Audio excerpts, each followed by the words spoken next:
안녕하세요. 피셔 인베스트 피셔입니다. 오늘은 지난 시간에 이어서 경기 순환 국면별로 투자를 해야 될 산업 섹터를 하나 더 살펴보는 시간입니다. 우선 경기 순환과 그 국면이 무엇인지에 대한 내용은 지금 보여드린 이 썸네일에 지난 영상에서 자세히 설명을 드렸어요. 그래서 위에 카드도 올려드리고 맨 마지막에 링크도 좀 넣어드릴 거긴 한데, 근데 또 돌아가서 보셔라 그러면 굉장히 귀찮죠. 그렇기 때문에 스피드하게 좀 요약을 드리면 이 두 가지 그림만 보시면 됩니다. 실물 경기는 회복, 상승, 둔화, 하강 이 사이클을 무한히 반복해 오고 있는데요. 실물 경기와 어느 정도 연동해서 움직이는 주식시장의 사이클은 지금 보여드리는 실물 경기 사이클보다 한 1, 2분기 앞서서 먼저 바닥을 찍고 먼저 고점을 찍고 이렇게 앞서서 먼저 진행이 되는데, 이 그림과 같습니다. 실물 경기가 바닥을 향해 갈 때 먼저 시작되는 장세를 금융 장세, 그 이후 실물 경기가 이제 바닥을 찍고 이제 회복할 때, 그때 이미 주식시장은 바닥을 먼저 찍고 한참 올라간 다음이죠.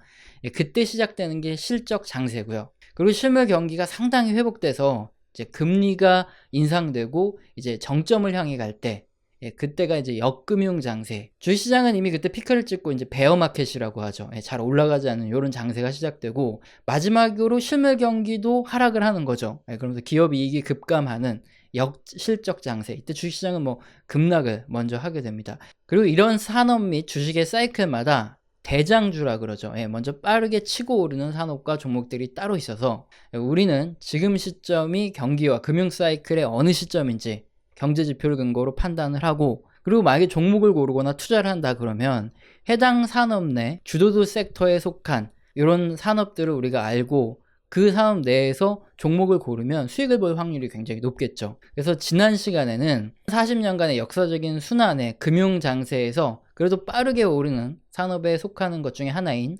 금융주가 오르는 이유, 그리고 언제 오른지 타이밍에 대해서 한번 알아봤습니다. 두 가지 내용을 기본적으로 알고 계셔야 되는 거죠. 그래서 바로 설명을 드리면 대체 이 사람이 무슨 소리 하는 거지 싶으실 거기 때문에 제가 미리 설명을 드렸고요. 앞서 설명드린 두 영상은 역시나 영상 맨 마지막에 링크를 남겨드릴 테니까 못 보신 분들은 꼭 확인하시고 이 영상 또 다시 한번 보시면 이해가 확실히 되실 겁니다. 그럼 오늘은 지난 영상에 이어서 금융 장세에서 대장주로 상승하는 산업 섹터가 무엇이 있는지, 그리고 종목은 무엇이 있을까, 그리고 상승의 원인이 무엇인지, 그리고 어떤 타이밍에 오르는지 이런 것들을 함께 생각해보는 시간입니다. 그럼 처음 보셨거나 지난 영상을 못 보신 분들을 우리가 배려를 좀 해드리기 위해서 금융 장세가 무엇인지 확실히 숙지를 해두고 시작을 하겠습니다. 그림은 실물 경기의 순환 사이클이죠. 붉은색이 실물 경기의 하강 구간이죠. 그런데 이때 실물 경기가 저점을 형성하기 한 1, 2분기에 앞서서 주식시장이 먼저 튀어오르는 현상이 역사적으로 되풀이되어 왔습니다. 이러한 시기에는 기업들의 적자 폭이 커지고요. 또 자영업자들은 죽어나갑니다. 그리고 실업률도 여전히 높아지고 있고 소비도 늘어나지 않는데, 중앙은행의 돈 풀기, 정부의 재정 확대로 주식시장만 이상하게 튀어오르는 현상이 반복되어 왔죠. 이때 뉴스와 레포트에서는 공통적으로 아직 고용도 나쁘고 소비도 감소하고 생산도 늘어나지 못하는 이런 상황인데 주식시장만 불장이다 하면서 곧 폭락할 거다라는 내용이 쏟아지는 이런 시기입니다. 그럼 지금 보여드리는 그림이 뭐냐? 지난 50년간 경제학자 및 애널리스트들의 연구 결과 자료들이고요. 역사적으로 금융장세에서 빨리 올랐던 이런 산업 섹터들입니다. 그럼 과거에 어떤 산업들이 금융장세의 대장주였냐 이렇게 종합을 해보면 금융, 컴퓨터 관련 기술주, 운송주, 그리고 경기 소비주들입니다. 그러면 경기 소비주가 대체 뭐냐 궁금하시죠? 말 그대로 경기에 따라 소비량이 민감하게 변화하는 산업을 말하고요. 자동차, 의류, 레저, 여행, 게임 이런 컨텐츠 이런 산업을 말합니다. 그런데 이 그림처럼 매 사이클마다 같은 순서로 이 산업 섹터가 이렇게 로테이션 되면서 올라가고 떨어지고를 반복한다면 세상에 돈 못 버는 사람 없겠죠. 너무도 쉽겠지만 아쉽게도 제가 지난 50년간의 사이클마다 어떤 산업의 상승 순서가 정해지는지 확인을 해봤더니 매번 결과가 달랐습니다. 그런데 확실한 건 각각의 경기 순환 사이클마다 특정한 범주의 산업이 돌아가면서 이 주도주, 대장주 산업이 되더라 이겁니다. 그런 산업이 뭐냐니까 아까 설명드린 금융, 자동차, 컴퓨터 관련 기술주, 운송, 의류, 여행, 게임 등 이런 경기 관련 소비주들이 역사적으로 금융 장세에서 대장주가 되어 왔다는 거죠.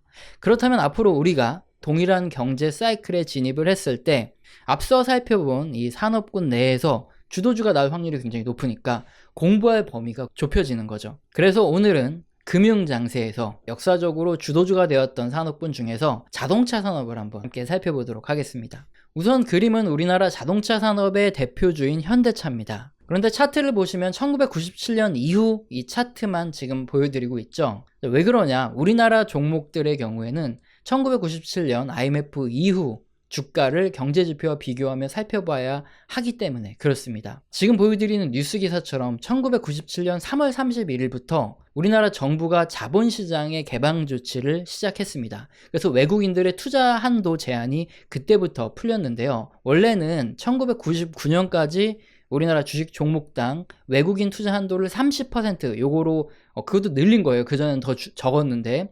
그리고 2000년 이후에나 한번 폐지를 논의해보자 요렇게 결정된 상태였거든요. 그런데 1997년 다 아시는 외환위기가 터지고 IMF의 구제금융을 받을 때 IMF의 요구로 우리나라 자본시장이 좀 더 빠르게 개방되기 시작했던 거죠. 기본적으로 우리가 어떤 투자의 기준으로 하는 경제지표에 근거한 주식시장의 움직임이라는 이 메커니즘이 정상적으로 작동을 하려고 하면 투자자들 절대 다수가 상식적인 수준에서 투자를 해야 됩니다. 예를 들어서 뭐 반도체를 만드는 기업이 있다. 그러면 해당 기업의 주식은 앞으로 반도체 슈퍼사이클이 도래할 요럴 시기 이전에 뭐 주가가 움직이고 이제 그때 고점을 찍고 하락하고 뭐 요런 사이클이 반복이 돼야 되는데, 만약에 자본시장이 개방이 안 돼서 뭐 글로벌 투자자들에게 문이 굳게 닫혀 있을 경우에는 그게 통하지 않는다는 거죠. 북한에 주식시장이 있는지는 모르겠습니다. 그렇지만 예를 들어서 뭐 북한에 주식시장이 있다고 하겠습니다. 이런 소규모 금융시장의 경우에 경제 지표적인 이런 상식보다는 특정한 세력에 의해서 주가가 움직이는 일이 굉장히 많습니다. 실제 우리나라의 1997년 이전에가 그랬어요. 그래서 1997년 이전에 쓰여진 주식 관련 투자 서적이나 투자자분들의 책을 이렇게 읽어보시면 주가가 움직이는 근거를 세력의 움직임에 근거해서 판단하는 경우가 굉장히 많습니다.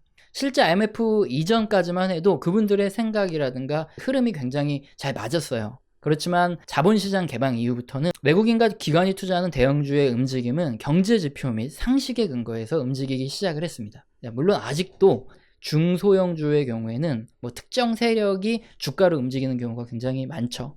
그래서 우리가 확인해야 할 경기 순환과 산업 사이클은 우리나라 주식의 경우에 1997년 이후의 움직임을 봐야 된다. 자, 이거는 상식적으로 알아두셔야 왜 1997년 이전 건 안 보냐 이런 질문이 안 나오기 때문에 미리 말씀을 드린 겁니다.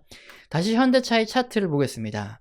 지금 그림의 가장 왼쪽이 지난 2001년 9.11 테러죠. 그때로 먼저 타임머신을 타고 가보면 9.11 테러 이후에 경기가 굉장히 침체되고 글로벌 주식시장이 폭락을 했어요.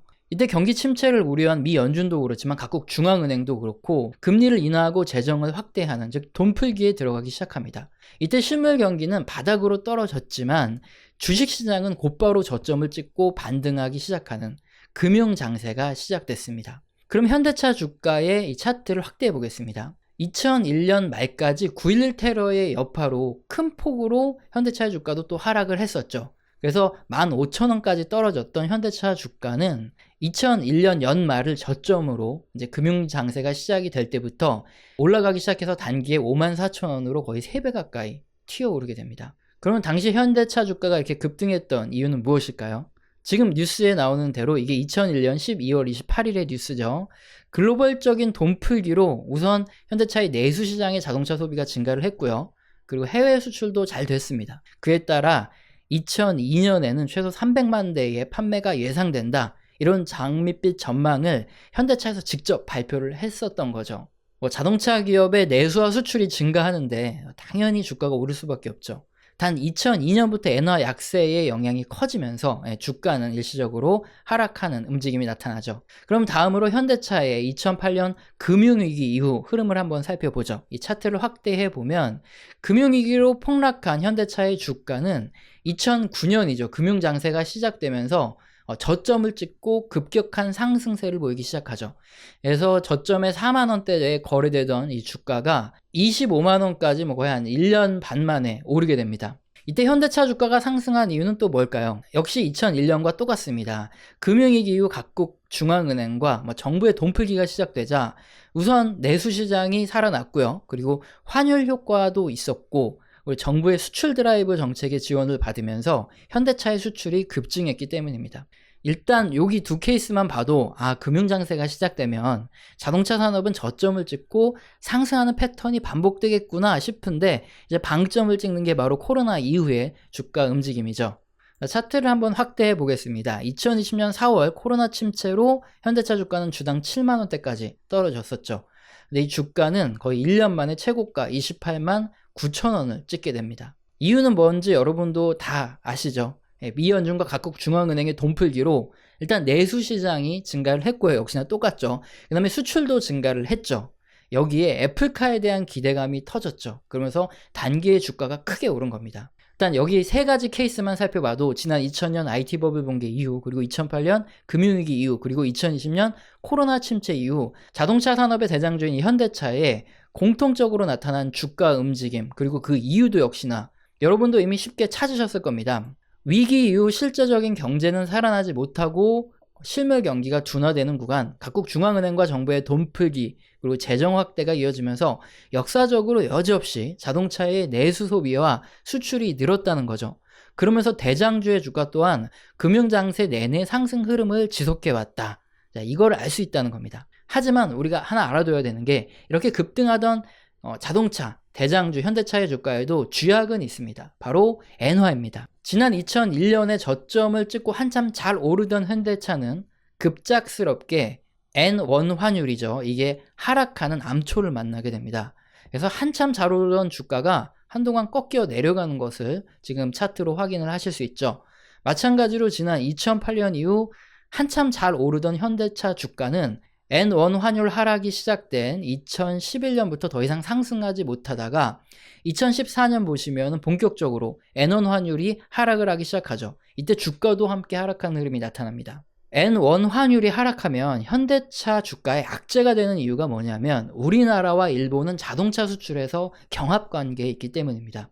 한마디로 서로 자동차 수출로 싸우고 있다는 뜻이죠. 그러면 상대방의 환율이 가장 중요합니다. 왜냐하면 어차피 고만고만한 성능과 디자인에서 제일 중요한 것은 결국에 가격 경쟁력이기 때문이죠. N1 환율이 많이 떨어지게 된다. 그러면은 주요 수출국도 같아요. 미국, 중국, 동남아 등의 주요 수출국에서 일본의 자동차 가격이 환율 때문에 더 높아지면서 우리나라 메이커의 시장 점유율이 떨어지기 때문에 N1 환율이 떨어질 때 현대차의 주가가 하락하는 거죠. 그럼 우리는 이런 결론을 지을 수 있죠. 실물 경제보다 주식시장이 먼저 급반등하는 금융장세에서 이때 풀려진 유동성으로 자동차 산업은 내수 소비 및 수출 증가가 예상되면서 금융장세 내내 저점을 찍고 상승 흐름이 나타나기 시작하기 때문에 우리는 이런 시점에 투자를 하는 게 당연하죠. 정부의 정책적인 지원이 높아진다거나 아니면은 자동차 메이커가 디자인을 예쁘게 잘 뽑아낸다거나 과거에 K5 시리즈가 유행했던 때가 그랬고요. 그리고 요번에 애플카처럼 특정한 모멘텀이 추가되면 주가의 상승 속도는 훨씬 더 빨라집니다. 다만 이렇게 저점을 찍고 한참 오르던 주가가 하락의 움직임을 보이는 시점은 N1 환율이 본격적으로 하락 전환하는 경우죠. 따라서 만약에 우리가 금융장세에서 자동차주를 매수하고 나서 한참 주가가 올라서 수익을 보고 있다. 그랬을 때 우리가 매도 시점은 어떻게 잡느냐? N1 환율이 하락하는 시점에 매도 시점을 잡는 게 가장 현명하겠죠. 그럼 지금은 어떠냐? 여기까지 내용을 졸지 않고 잘 보신 분은 당연히 좀 느끼셨겠지만 정말 아쉽게도 너무나 애매한 시점입니다. 지금 들어가기에는요. 왜냐하면 이미 지난해 금융장세에서 바닥을 찍은 현대차, 기아차 모두 주가가 지금 상당히 높게 상승한 상황이기 때문이죠. 정말 나쁘지 않아요.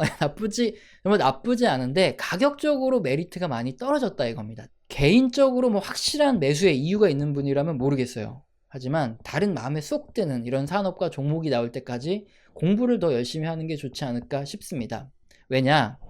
이 투자라는 것은 타석에 들어서서 야구 배트를 휘두르는 것과 같죠. 모든 공의 방망이를 휘두르다 보면 삼진 아웃이 더 빨리 돼서 퇴출만 빨리 됩니다. 이건 내가 반드시 칠 수 있는 공이다, 확실하다 싶은 시점에 배트를 휘둘러야 되는데 그때 들어가도 주가가 예상과 다르게 움직여서 손절을 해야 하는 경우가 발생을 하죠. 반면 이건 내가 칠 수 있는 공인지 아닌지 분간이 잘 안 돼요. 정말 애매한 공인데 무리하게 배트를 휘두르면 어떻게 될까요? 헛스윙만 날리고 더 빨리 삼진 아웃만 당하게 됩니다. 따라서 지금 뭔가 확신이 있는 분이다 그러면 몰라도, 그렇지 않은 분이라면 내가 홈런을 날릴 수 있는 좋은 공이 있나 없나 열심히 찾아보는 게 우선이겠죠. 오늘 영상도 마음에 드셨다면 구독과 좋아요는 꼭 눌러주시고요. 지속적으로 시청 부탁드립니다. 감사합니다.